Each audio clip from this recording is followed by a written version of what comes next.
As part of our Phi Ed program, we have our kindergarten and first and second graders swim. So I swam in kindergarten here. It was very cool. We are at the Lapham Pool. Each class comes down for a swimming time, and the skills range from kids with no experience in the water My favorite part about volunteering with my kid has been helping her learn how to swim. to kids who are independent swimmers. I really like the part where you can swim across the pool. I think it's important to start kids learning to swim young because it can get harder to learn the later in life that you try. You walk a few blocks in any direction and you're coming upon water, so it's important for the kids to know at least how to be safe around the water. So we're starting with the basics.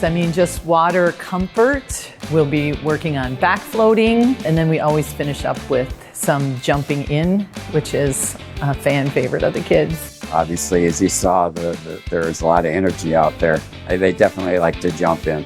I would have to say my favorite part is just the amount of times that I hear kids say, I did it, and the first time experiencing success in something they're trying is very rewarding.